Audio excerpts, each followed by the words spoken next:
Morning बच्चों। चलिए निकालिए क्लास 7 हिंदी। निकालिए।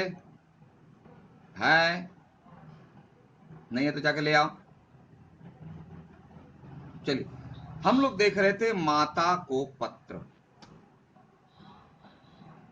जिसमें हम लोग पेज नंबर 38 का दूसरा पैराग्राफ तक पढ़ चुके थे, जिसमें हमारे नेताजी अपनी मां को लिखे पत्र में कहते हैं कि मां, आज धरती पर यानी भारत भूमि पर कोई ऐसा व्यक्ति नहीं जो धरती मां यानी मातृभूमि के प्रति कुछ सोच सके।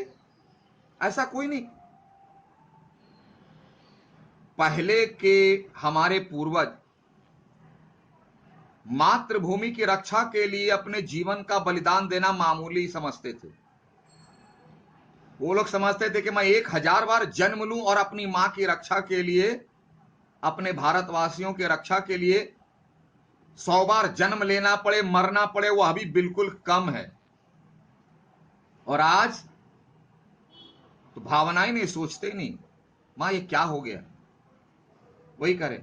वे आर्य वीर आज कहां हैं जो भारत माता की सेवा के लिए अपना बहुमूल्य जीवन, यानी कहते हैं यह हमारी जिंदगी सबसे कीमती है, और इसको भी प्रसन्नता से अपनी मां के प्रति न्यौछावर कर देते थे, और आज इस संपत्ति को लेकर के भाग खड़े होते हैं, मेरा है मेरा है मेरा है। आज वो समय कहां चला गया। मां, आप मां हैं, लेकिन क्या आप केवल मेरी ही माता हैं? नेताजी देखो कितना बड़ा सवाल करते हैं कि मां, आप मां हैं, और मां का दिल बहुत बड़ा होता है, नहीं सबसे बड़ा होता है, जिसमें दुनिया की सारी संतानों के लिए प्यार रहता है। तो मां से सवाल करते हैं नेताजी की, मां तुम क्या सिर्फ मेरी मां हो, यानी तुम क्या सिर्फ नेताजी की मां हो? इतनी छोटी, इतना छोटा दिल वाली मेरी मां हो नहीं सकती। क्या तुम सिर्फ नेताजी की मां हो और भारतवासी तुम्हारी संतान नहीं है क्या? पूछते हैं। क्या आप मां हैं, लेकिन क्या आप केवल हमारी ही माता हैं? नहीं, आप सभी भारतीयों की मां हैं, क्योंकि सुभाष चंद्र बोस की मां इतनी स्वार्थी नहीं हो सकती है कि वह सिर्फ सुभाष चंद्र बोस को प्यार करे, सिर्फ नेताजी के कष्ट को कष्ट समझे और अन्य भारतीयों के कष्ट को कष्ट न समझे। नेताजी की मां ऐसी छोटे दिल वाले नहीं हो सकती। ठीक है, इसलिए आप इस बात को समझें। आ रही बात समझ में? और यदि सभी भारतीय आपके पुत्र हैं, और अगर सभी भारत के रहने वाले आपकी संतान हैं, तो क्या आपके पुत्रों का दुख, यानी जितने अभी भारतीय हैं जो दुखी हैं, कष्ट में हैं,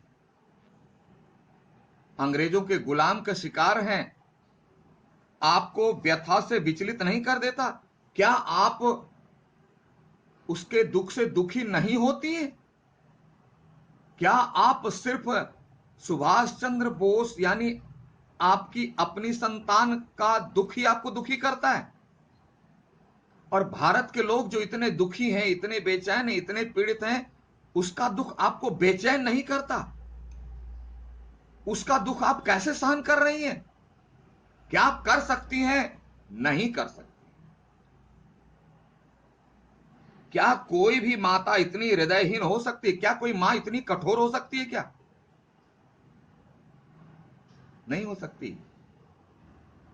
नेताजी कहते हैं, मां मुझे विश्वास है कि तुम सिर्फ मेरी मां नहीं, पूरे भारत के लोगों की मां हो, और जब भारतवासी तकलीफ में है, कष्ट में है, पीड़ा में है, तो आप उससे दुखी कैसे नहीं हो सकती हो? आप इतनी हृदयहीन यानी इमोशनलेस नहीं हो सकती? आप भारतवासियों का दुख देख नहीं सकती हो? संभव नहीं है। फिर क्या कारण है? और जब ये पॉसिबल नहीं है कि आप भारतवासियों के दुख को देखकर दुखी ना हो, तो व्हाट इज द रीजन? क्या कारण है? फिर क्या कारण है कि उसके बच्चों की ऐसी दुर्दशा होते हुए भी मां को देखकर सॉरी मां अप्रभावित बनी हुई है? यानी ब्रिटिश अंग्रेज हमारे देश हमारे भारतवासियों पर इतना अत्याचार कर रहा है, इतना अत्याचार कर रहा है, फिर भी आप चुपचाप बैठी हो? आप पर कोई इसका प्रभाव नहीं पड़ रहा? आप प्रभावित मतलब उस पर प्रभाव नहीं पड़ रहा है? भारतवासी इतने दुखी हैं, इतने बेचैन, इतने कष्ट में है, और आप शांत बैठी हो? आपको उसके दुख का प्रभाव आप पर उसके दुख का प्रभाव नहीं पड़ रहा? आप अपनी संतान को दुखी देखकर शांत कैसे रह सकती हो? मेरी मां यानी मेरी मां सिर्फ मेरी नहीं है, सबकी है। मेरी मां ऐसी नहीं है जो सिर्फ मुझे प्यार करती है, पूरे भारतवासी के प्यार करने वाले, उस पर प्राउड फील करते हुए नेताजी बोलते हैं मेरी मां। सिर्फ मां लिख सकते थे, लेकिन नहीं, मेरी मां, गर्व महसूस करते हुए। आपने सभी देशों की यात्रा की है, आप देश दुनिया संसार घूमी हुई हैं। क्या भारतीयों की वर्तमान दशा को देखकर आपका हृदय रक्त के आंसू नहीं बहाता? अब सारी दुनिया घूमी हुई है, आपको मौका मिला घूमने का, और सारी दुनिया घूमने का मतलब यह है कि घूमकर आप देख चुकी हैं, समझ चुकी हैं कि और सारे देशों के लोग कितने खुशी हैं, कितने खुश हैं, कितने आनंद में हैं। तो जब आप अपने भारत की संतानों को देखती हैं तो आपका दिल रोता नहीं है? सारी दुनिया खुश है और हमारा हिंदुस्तान दुख से बिलख रहा है, दुख में बिलख रहा है, पीड़ित है दुख से। आपका हृदय रक्त के आंसू यानी रक्त के आंसू रोना मतलब बहुत अधिक दुखी होना। आपको दुख नहीं होता मां? समझ में आ गया ये पैराग्राफ? आगे बढ़ते हैं। मां, केवल देश की ही दुर्दशा नहीं हो रही है। आप समझते हैं मम्मी कि सिर्फ देश की दुर्दशा यानी बुरी अवस्था? ना ना ना, देश की दुर्दशा नहीं हो रही, कुछ और भी इसका इफेक्ट है, और भी हमारा नुकसान हो रहा है। सुभाष चंद्र बोस जी ध्यान दिलाते हैं कि आप देखिए कि हमारे धर्म की क्या हालत है। हमारे धर्म मतलब हिंदू वाला धर्म नहीं, हिंदुस्तानी होने का धर्म। क्या हालत है? आप उन आर्यों की बात सोचें, आर्य हिस्ट्री में पढ़े होंगे, आर्यन जहां से आया था, उसके नेचर को देखिए, उसके स्वभाव को देखिए कि जिन्होंने इस धरती की शोभा बढ़ाई थी। शोभा बढ़ाने मतलब इतिहास में नाम कर दिया। आज भी हम लोग आर्य को पढ़ते हैं, और उन्हीं के गुणों के कारण हमारे भारतवर्ष का एक नाम है आर्यावर्त, पुराना नाम आर्यावर्त। उन्होंने ऐसा काम किया। कान में बात खोस लो, व्यक्ति के काम से नाम होता है, और उस नाम से व्यक्ति अमर हो जाता है। व्यक्ति का चेहरा मोहरा धन दौलत इससे कुछ नहीं होता है। व्यक्ति के काम से नाम होता है और नाम अमर रहता है। ये शरीर क्या है? तो साधन है। भाषा भावों और विचारों को व्यक्त करने का सशक्त साधन है। यह शरीर अच्छे सुंदर परोपकारी काम करने का साधन है। यह समाप्त हो जाएगा, जितना यूज करना है इसको ले लीजिए, जितना यूज करना है कर लीजिए शरीर को काम करने के लिए, तो आपका नाम रह जाएगा, शरीर चला जाएगा। तो आर्यों ने ऐसा काम किया कि विश्व में नाम हुआ, हमारे भारत का तो नाम हुआ ही। वही कह रहे, धरती की शोभा बढ़ाई थी। और अब उनके पतित वंशजों को, पतित मतलब गिरा हुआ, ही नीच काम करने वाला वंशज किसे कहा गया? हम लोगों को। कि हम लोग उनके काम पर प्राउड तो फील करते हैं, लेकिन उनके काम जैसा हम लोग नहीं करते। बड़े शर्म की बात है कि हमारे पूर्वज इतने वीर, इतने ओजस्वी, इतने तेजस्वी, और हम सिर्फ पढ़ करके क्वेश्चन आंसर याद करके भूल जाते हैं। बहुत गलत बात है। अपने खानदान, अपने वंश का नाम मिट्टी में मिला दिया। उसी कहा गया पतित वंशजों को देखें। किसको पतित वंशज किससे कहा गया? हम लोग, उस समय के भारत के लोगों को। क्यों कहा गया?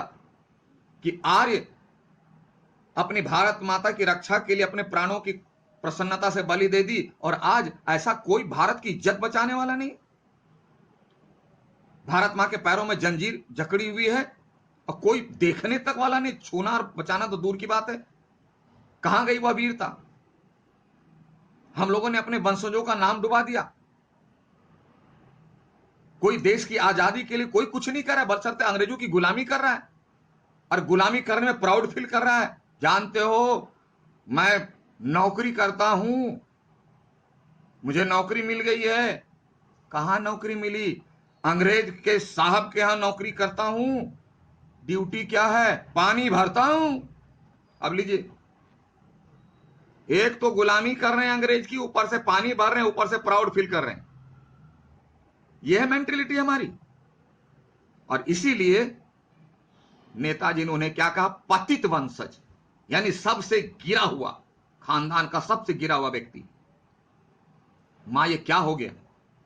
आप देखें कि किस प्रकार नास्तिकता, इस वर्ड को ध्यान से समझना, नास्तिकता यानी ईश्वर के प्रति विश्वास जीरो हो गया। और उसके जगह पर कौन बैठ गया? यह ब्रिटिश। यही हमारे लिए, उसके लिए भगवान हो गया। श्रद्धाहीनता, बड़ों से कैसे व्यवहार करें। जब ब्रिटिश जो है हमारे ही इंडियन को लालच दे करके हमारे ही भाइयों पर जब अत्याचार करा जाता था, तो उस समय भूल जाते थे कि हम भारतीय हैं। हमारे बड़े बुजुर्ग सबका सम्मान करना भूल जाते थे। श्रद्धाहीनता आ गई, मतलब बड़ों का सम्मान कैसे करना चाहिए सब भूल गए। और अंधविश्वास, यानी जो कुछ कह दिया बिना सोचे समझे उसी को मान लिया और फॉलो करना शुरू कर दिया। का बोलबाला, बोलबाला मतलब यही सब लोग कर रहे हैं। क्या? तीन बातें। नास्तिकता, ईश्वर के अस्तित्व को इनकार कर दी। ईश्वर है ना, यानी हमारे ऊपर जो एक गाइड करने वाला था, जो ईश्वर का कॉन्सेप्ट है ही नहीं। तो जब गाइड ही नहीं होगा, ड्राइवर ही नहीं है, तो जीवन की गाड़ी कैसे चलेगी? बहुत बड़ा खतरा है। तो ऐसी भावनाएं चले, सब लोग यही सोच रहे हैं। श्रद्धाहीनता, बड़े छोटों का लिहाज नहीं है। जिसके साथ जैसे बात करनी होती कर लेते, मान हो अपमान हो कोई फर्क नहीं पड़ता। और अंधविश्वास, यानी बिना सोचे समझे जो कोई कह दे, बोला कान, आपकी कान को कौवा ले गया, दौड़ रहे हैं कौवे के पीछे, भागे जा रहे हैं, गिरे जा रहे हैं, उठे जा रहे हैं, भागे जा रहे हैं। कभी जरा से ये नहीं कि जरा देखे कान है कि नहीं। कोई बोल दिया दौड़ के भाग गए। इतना अंधविश्वास, और सब ऐसी स्थिति आ गई। इसी का परिणाम है और इसी का रिजल्ट है कि इतना अधिक पाप और जन जन के लिए दुख और कष्ट। ये जो इस तरह का जो परिवेश बन गया ना, इतना पाप बढ़ गया है, कष्ट भोग रहे हैं। क्यों? इसी कारण से कि हम लोगों ने अपनी अस्मिता, यानी अपना सम्मान, स्वाभिमान अंग्रेजों के हाथों बिक्री कर दिया और उसकी गुलामी स्वीकार कर ली। गुलाम बन गए हम लोग। नौकरी नहीं, नौकरी करने का मतलब क्या होता है? नौकरी का मतलब आप हमें काम बताएं और उसकी कीमत बताएं, मैं वही काम करूंगा, आपको कितना वेतन देंगे, ये नौकरी। और गुलामी, मालिक जो कह दे उसके मन में जो भी आएगा कह देगा, आपको करना होगा, ये गुलामी है। उस समय के लोग नौकरी नहीं करते थे, गुलामी करते थे। नौकरी में फिक्स होती है ड्यूटी, जैसे मेरी ड्यूटी हिंदी पढ़ाना या कोई विषय पढ़ाना, मैं पढ़ाऊंगा, उसके लिए सैलरी देता हूं, ये नौकरी। और गुलाम तो जो बोल दे, पानी भरो, ये करो, वो करो, कुछ भी मन में आ जाए मालिक वो बोल दे, वो करे, वो गुलामी। तो पहले गुलामी होती थी। ये बहुत बड़ा अन्याय है, इसी को इन्होंने कहा पतित। और ये सारा इसी पाप के कारण ये सारी दुर्दशा होती है। इतना अधिक पाप और जन जन के लिए दुख और कष्ट, और जिसका परिणाम सबको हम भारतवासी भोग रहे हैं। तो हमें याद रखना पड़ेगा कि हम किसके वंशज, हम किस खानदान से हैं। महाराणा प्रताप, वीर शिवाजी, नेताजी, उसके वंशज हम हैं। तब हमारे अंदर जोश आता है और हम अपनी मातृभूमि की रक्षा के लिए, अपने स्वाभिमान के रक्षा के लिए कुछ कर सकते हैं। आ रही बात समझ में? चलिए, तो आज इतना रखिए, फिर अगली कक्षा में हम लोग पेज नंबर 39 को देखेंगे। Okay, thank you, have a nice day.